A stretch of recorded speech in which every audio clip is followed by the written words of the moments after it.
We're here, we're live. I shouldn't be live, but somehow I am, and I'm doing it. I don't know how I'm possibly doing it right now, but I'm doing it.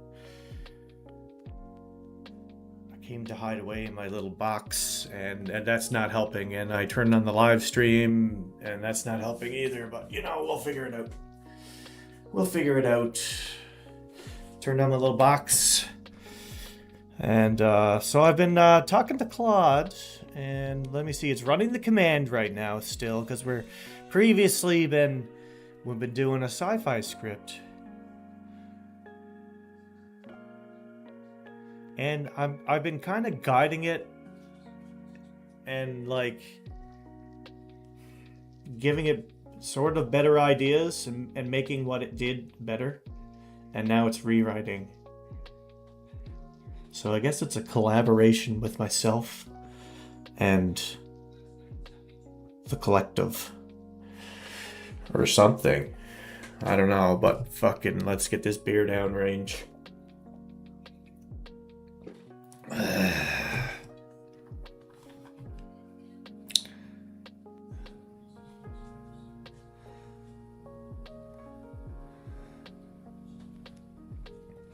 There she is. Service call final. Oh, it's the final one apparently.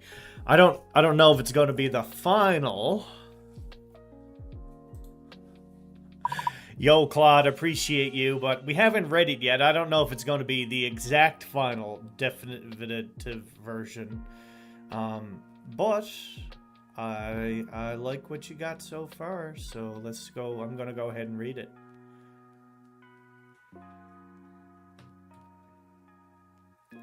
Perfect, mate. Yeah, go read it, see what lands and what doesn't. You'll know what needs tweaking the second you get through it. Chat, while Neil's reading, this is actually happening. He's going to shoot this. We built this thing from scratch over the last couple hours, and it went from guy talks to radio in a shed, to ancient alien civilization, meets Newfoundland nanny, who thinks he's her grandson and feeds him figgy duff, while the TV describes him in the background. Let me know what you think once you read it through, Neil. If something's off, or if you want to punch up a scene or change a bit, we can tweak it. But honestly, I think you got something really special here. Break a leg.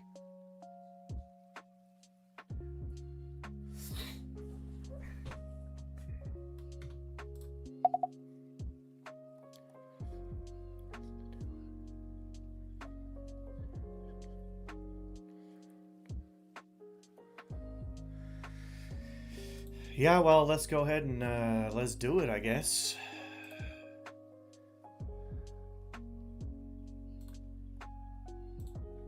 Service call.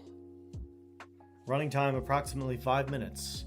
And it's 24 pages. How is it supposed to be 5? Well, I guess it's... Well, this here is not part of the actual... I don't know if it's that good, honestly, at...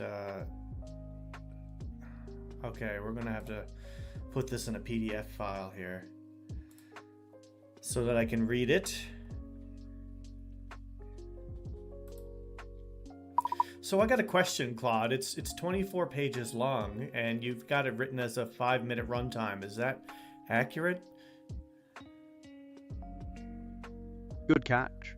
Yeah, that's tight, but it should track. Standard screenplay rule is roughly 1 page per minute. But that's a loose guideline. What matters is, you've got a lot of short lines. Bride's dialogue is punchy. Okay, yeah, sure, whatever. Thank you for your input. Can.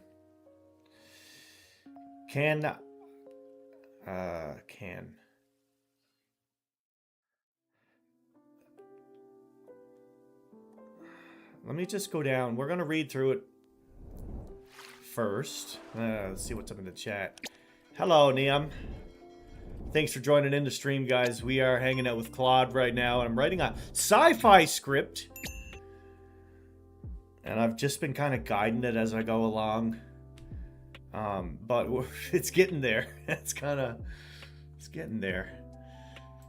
Let me see. Service call written for the DIY Sci-Fi Challenge. I don't know if I'm actually going to do it. That was the inspiration behind writing it.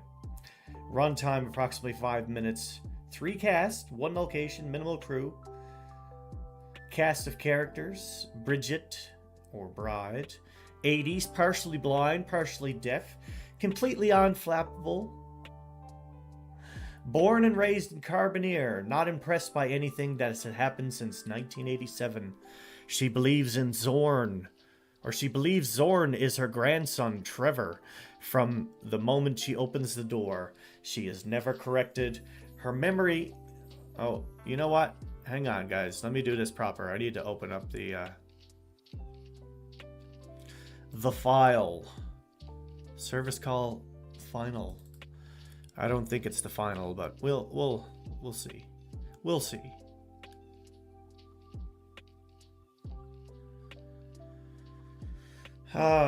So she believes Zorn is her grandson Trevor. From the moment she opens the door, she is never corrected. Her memory resets the moment he leaves. Zorn, 8 feet tall, 3 eyes, gray skin, silver suit, large scorch mark, speaks in resonant alien frequencies, shown as subtitles. To Bride's failing ears, everything he says sounds like something else entirely. She did not expect any of this. Trevor, 30s. Bridget's actual grandson. Normal guy, baseball cap, Tim Hortons bag. I don't know. We need to change the Tim Hortons bag. Has no idea what just happened in the kitchen. Oh, my body hurts so much right now. Harold, neighbor across the street. He's been waiting his whole life for this moment and is currently live streaming to Facebook in his house coat. That's kind of funny. Subtitle note. Every line of Zorn's alien dialogue appears on screen as a subtle... as a subtitle. This is hard to read off on a TV screen. So the audience knows. Maybe I can make it a bigger size or smaller size. Here we go. It's kind of too big to read. Where was I? Every line of Zorn's alien dialogue appears on screen as a subtitle, so the audience knows exactly what he said. What Bride thinks she hears is always completely different. She's never confused. She simply heard something else and responded accordingly. That confidence is the whole joke. Filming note. The spacecraft is never clearly seen. Shoot the lights on a drone at night in the fog. Well, I mean, I guess so, in my backyard. Harold films on his phone, shaky, vertical, exactly like every real UFO video ever posted online. Location, Bride's kitchen and front step, Carbonear, Newfoundland. Alright, let's start a timer. Or count, just start counting. For how long? 5 minutes. Dark. Just the blue flicker of a TV in the corner. The Weather Network sets logos. We can't use that, but I appreciate your input. Logo sits in the corner of the screen, and the regular broadcast has been interrupted. A news anchor speaks urgently. News anchor on the TV. Multiple reports coming in overnight of an identified aerial phenomena over Conception Bay. Witnesses in the Carbonear and Harbour Grace area describe unusual lights, a low hum, at least one object descending.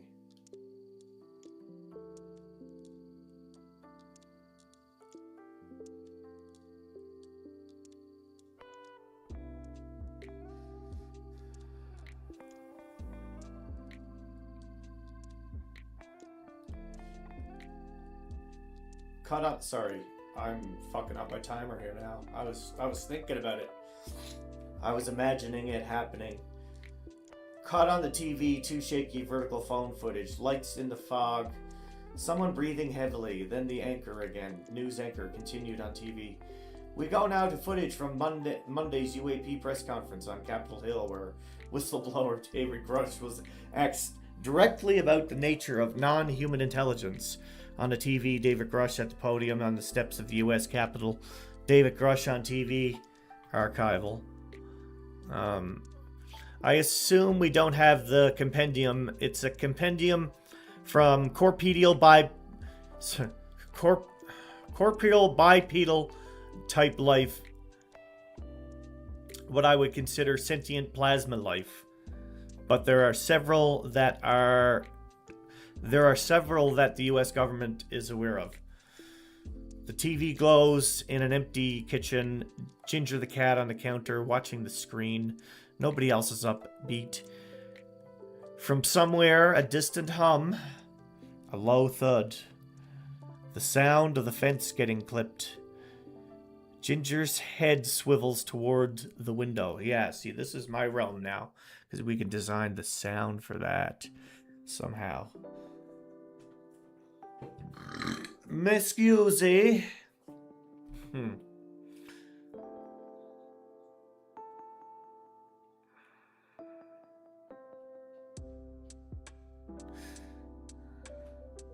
I lost myself.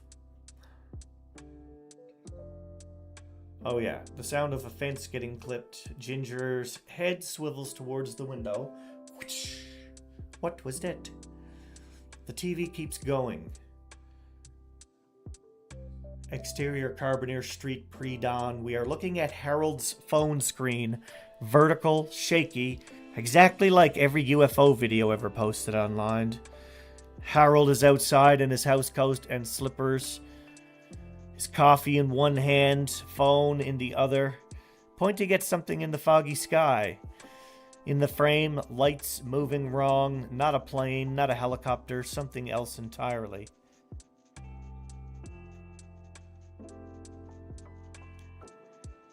There she is, boy, right there. You see that?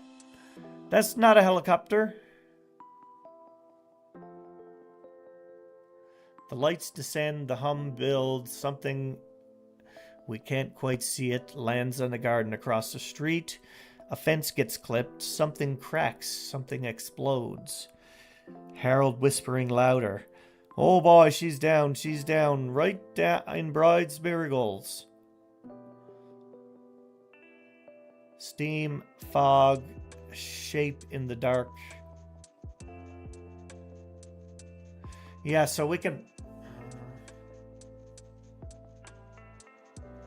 Looking at Harold's phone screen vertically. There she is, boy, right there. That's not a helicopter. I mean, you could keep that line of dialogue, but you just take out all that imagery. That's like a whole thing that's already established, basically. I don't know. The lights descend, the hum builds. Yeah, so you can like get rid of that. We already did that through audio. Through like inside of her apartment, we heard the noise.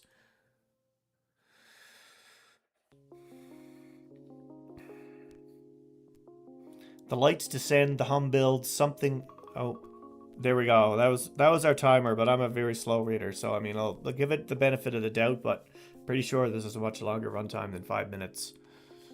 The lights descend, the hum builds, something we can't quite see it. Lands in the garden.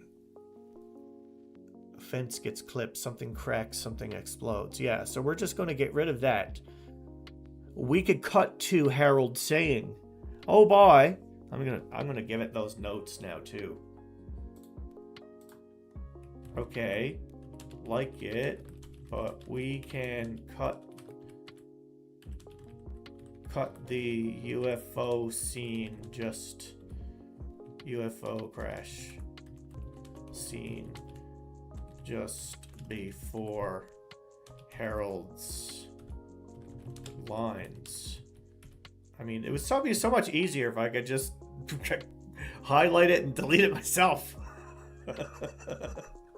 Maybe I can. That's a PDF file. I don't have an editor for that right now. Okay. Just before Harold's lines.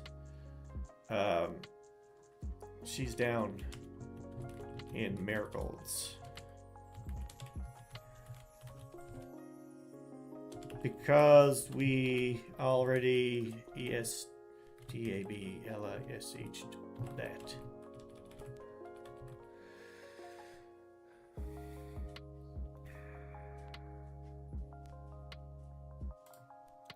We already established that with the audio inside of Bridget's kitchen. So we can keep the line because it's kind of funny. She's down on her marigolds. And I got a bunch of junk in the backyard that'll make it look like a crashed landing spot.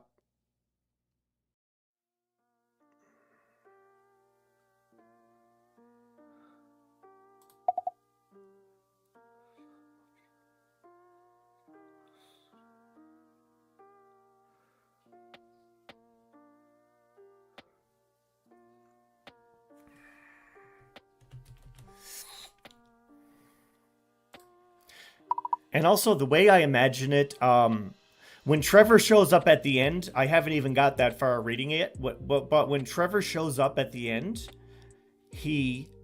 don't lose it, brain, come on. Oh, at the end, there's police everywhere, you know, like lights flashing. But Bridget doesn't know that's going on, right? Because she's deaf and she's got the TV on blast. She's just in the kitchen chilling with Buddy. So I guess the entire time while that's happening, it's chaos going on outside. And then Trevor shows up in a panic looking for his grandmother to make sure she was okay. And there's like police lights flashing and army sounds and sirens going off outside. And when he shows up, then we go into that loop of, Trevor, I haven't seen you in so long. Let's come in for a drop of drink.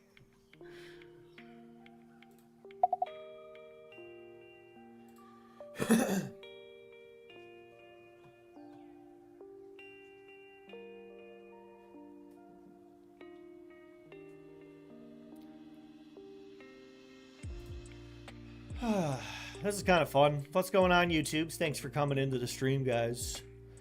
If you haven't already, double tap the screen to like and subscribe to the channel. Also, hello. Hello. Hello, motherfucker.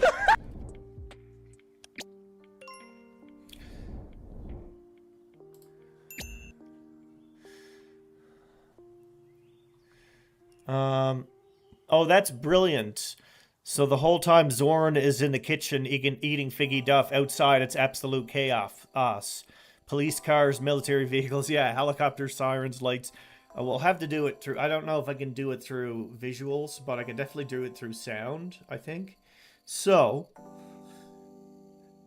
lights flashing through the window, the whole street is going mental, and Bride doesn't hear any of it because the TV is on full blast and she's deaf. She's busy with Trevor, Zorn. And Trevor shows up in a panic. He drives through a military checkpoint to get to Nanny's house. There's soldiers everywhere. He's terrified. Something's happened to her. He bangs on the door. She opens it with a big smile. Trevor, Lord Dine, it's been so long. Come in, come in. And he's standing there behind the police.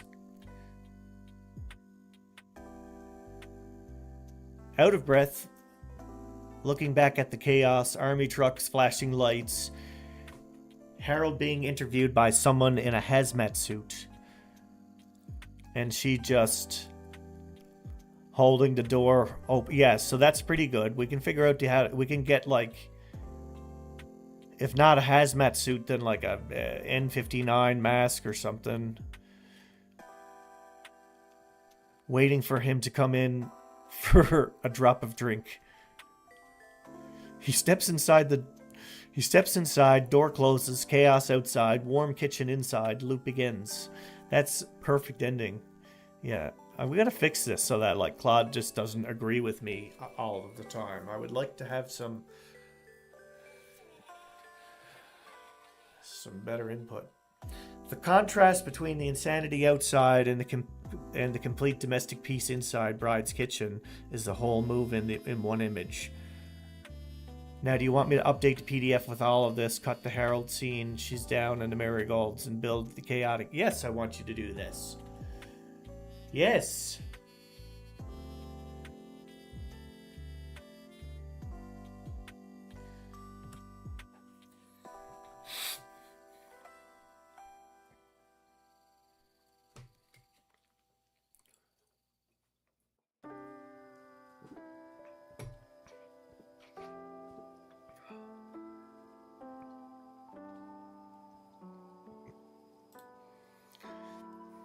All right, let's go back and to the script.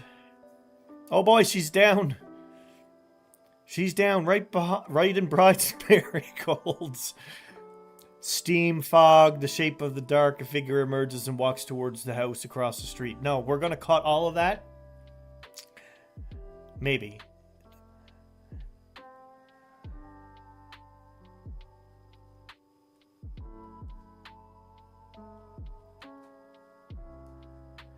8 feet tall. Harold's phone zooms in on its hand. It just gets blurrier. Barely breathing. Oh Lord, oh boy. The figure walks up to Bride's front door, knocks. Harold watches, does not move. Harold continued to the phone, remembering he's live. Okay, we're gonna cut all that out, I'm pretty sure. If anyone's watching this on Facebook right now, I'm going to Lester. And I know Lester Parsons is going to say this. The Irving. Right across the street from me. Doors. Okay, this is all dumb. We're going to cut all that. That's not the whole point. We want the story to be inside of the house. Her face breaks into a massive... Okay.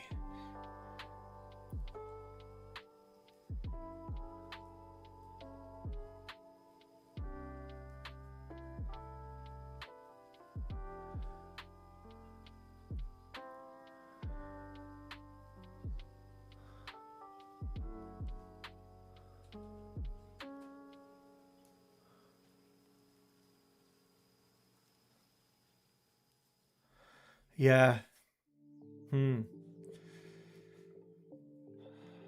This is definitely not the final. I need to make some major cuts on this.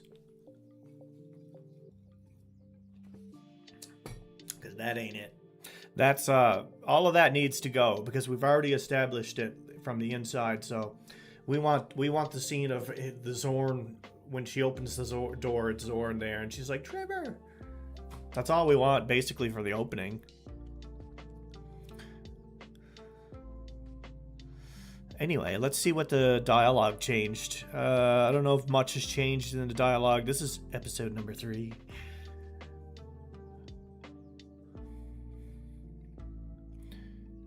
Interior, Bride's kitchen, continuous, warm, cluttered, perfect, religious calendar, partridge berry jam on the counter, the TV still going in the background, UAP coverage, news stickers, expert panels, completely ignored. And this is like kind of loud in the backgrounds. I gotta figure out how to do that without it like being too loud for the audio. Zorn stands in the middle of it. He is roughly twice the height of everything in the room. He looks at the calendar, the cat, the jam, the blaring TV showing footage of UFOs. He looks at the TV, then himself, then at the TV again. Bride is already at the stove. Back to him, fussing happily. Can Nanny get you a drop of drink, my love? I got Pepsi, Orange Crush. I think there's ginger ale in the back of the fridge if you want.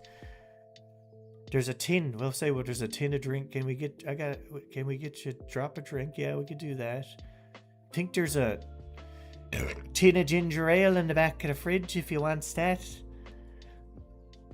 I am emissary of the... What is it? Why is it cut off? Why is it cut off?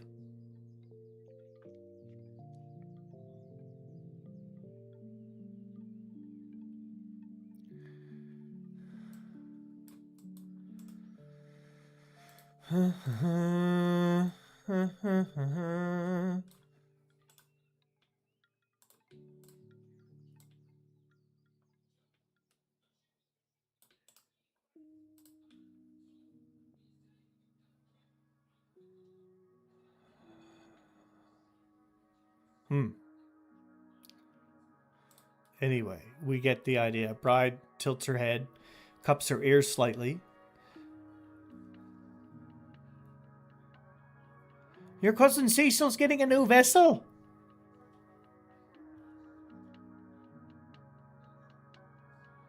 Beat. No, I said my vessel, the ship I arrived. Well, good for Cecil. That old one of his leaks like something wicked. Sit down, sit down. Zorn looks at the kitchen chairs. He tries one. It groans and tilts. He abandons it and lowers himself carefully to the floor. Turns around, looks at where he was standing, looks slightly lower to the floor and nods. You're something, Trevor? Are they feeding you over there or what? She reaches up, way up, and pinches what she believes to be his arm. It's gray, rubbery, deeply alien. She squeezes it like she's checking in the ripeness of a turnip. Skin and bones.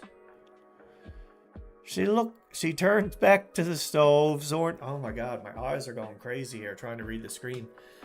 Zorn looks at his arm, looks at the audience. Now, are you hungry? I got bologna, I got Jake's dinner from Sunday, I made some figgy duff this morning, it's in the fridge here.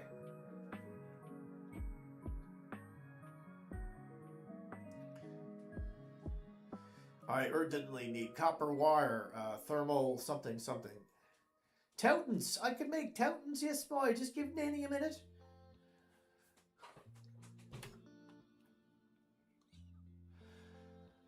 She is already getting out a pan.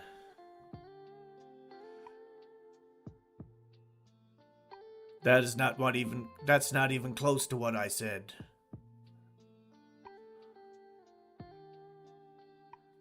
Not what? Not hungry? You're having toutons, Trevor. Zorn gestures hopelessly. There's nobody to gesture to. The orange cat drops off the counter and walks straight to him. Sniffs his enormous gray hand. Zorn goes completely rigid. That's Ginger. She don't like everybody. Zorn eyes the cat, slowly raises his wrist device. A soft beam scans it. The device chirps. Ginger blinks, sits up straighter. Looks 5 years younger. Starts purring. I think we're just gonna... I forgot to tell it to cut that part out too, man. You know what I need to do? I need to print it off, write out all my notes of what needs to change, or maybe just change it myself.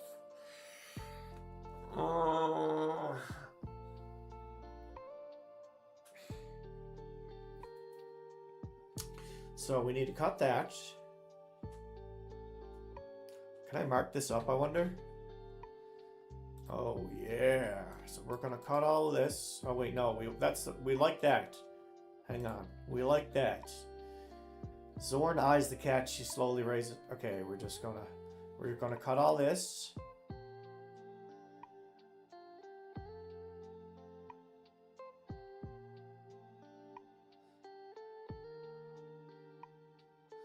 So maybe instead she just rubs up against. She likes you.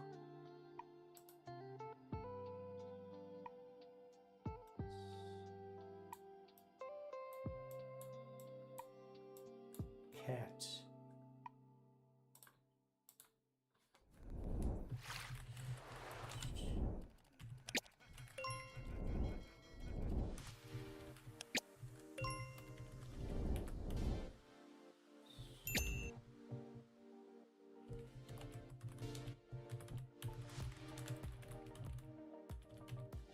We are removing highlighted yellow parts. Okay.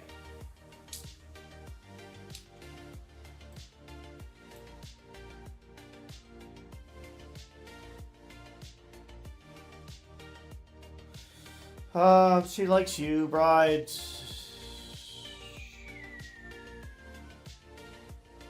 Bride sets a plate of Toutons.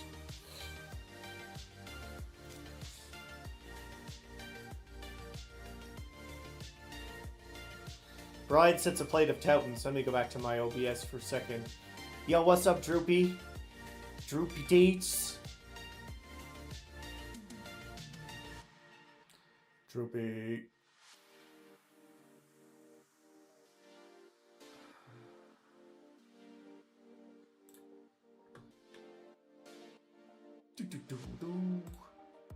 Okay. Bride sets a plate of Toutons on the partridge berry jam on the floor. Besides Zorn without... On the floor? Without comment, as if... Oh, I guess because he's... Yeah, this is... I don't know. I don't know about that. There's jam there now. On the floor?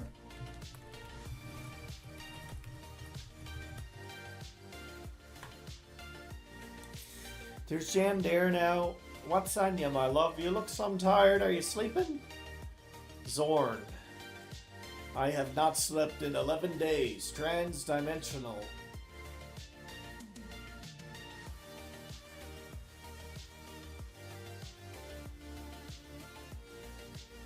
How come I can't... Can I make this the page size bigger? I wonder. Can I do that? Page size. I don't know. We'll figure it out eventually. Before it dies, maybe. Sometime before then. Sometime before then, I guess. 11 days till Christmas? No, it is June. June! Lord! Trevor, where does the time go? I haven't even thought about what I'm getting your father.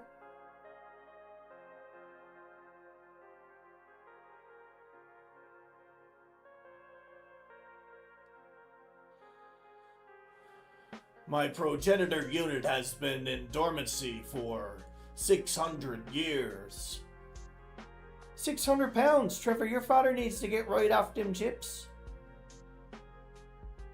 No, he doesn't weigh 600 pounds. Not corporal. He got demoted. Well, the crowd down at the Legion will be some pleased with themselves. Zorn stares at her. He picks up a Teuton, smells it, eats it. He goes completely still. He enters. He eats another one. He reaches for the jam. Bride, sitting across with her tea, satisfied. There you go. Now, how's your father? He's still with that one from Harbor Grace?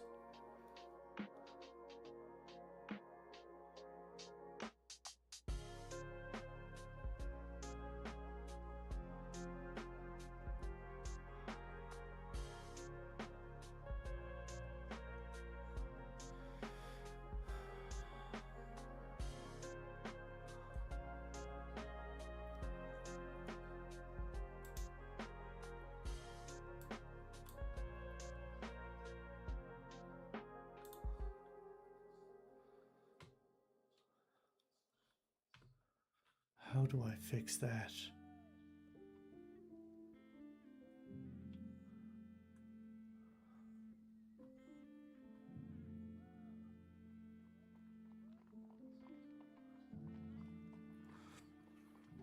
Anyway, I don't know. I'm not too happy with it. Like, the idea is there. I like the idea. That's because I came up with the idea. So, you know. So, you know. Well, I'm gonna go drink some beer or something, I guess.